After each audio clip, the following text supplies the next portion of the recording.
नेपाल सरकार रामेछापको थारादेवी गाउँपालिकाका अधिकृतलाई पुरस्कार दिनुपर्छ। किनभने यस्तो अधिकृत जनताहरूसँग राम्रोसँग बोल्ने, राम्रोसँग कार्यव्यवहार गर्ने नेपालमा छैन होला, हुँदैन पनि होला। एकछिन यो भिडियोहरू हुन्छ, सभा हुन्छ, विशेष सभा हुन्छ, बुझ्नुभयो? ठुलो सभा हुन्छ, तपाईँ पनि ठुलो सभा कोसिस गरेको बुझ्नुभयो?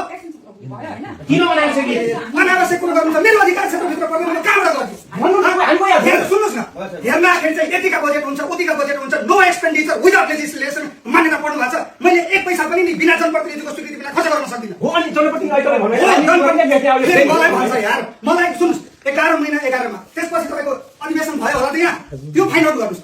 विधि पद्धति तौर तरिका किन बुझ्नुहुन्न तपाईँले? यो सबै बुझ्ने भए तपाईँ ठाउँमा अरे यार, त्यही कुरा सम्झाउन कोसिस गरेको मैले तपाईँहरूलाई मैले जनता अध्यक्षको जनता गर्नुहोस् भन्ने कुरा हो। 3 लाख रुपैयाँ मैले त्यति भए सम्झौता गर्नुहोस् भन्ने कुरा। 3 लाख तपाईँले रुपैयाँ जनता पाउने होइन क्या सर, यस्तो गाडी सुन सुन्नुहोस्, सबैले भन्नु पर्यो, अध्यक्ष भन्नु पर्यो, यस्तो तोक्नु लाउनु छ भन्नु पर्यो क्या तपाईँ। एक मिनट हामीलाई कुनै कुरा भन्नु पर्यो नि त यार, हामीलाई कुनै कुरा भन्नु पर्यो। अध्यक्ष भन्ने कुरो जुन छ नि, अध्यक्ष पनि एक्लैले गर्न सक्नु। हेर्नुभयो, यस्तो अधिकृतलाई कु खुवाउनु पर्छ, कु बल्ल बुद्धि आउँछ कि जनताहरूसँग कसरी कार्यव्यवहार गर्ने, कुरा गर्ने।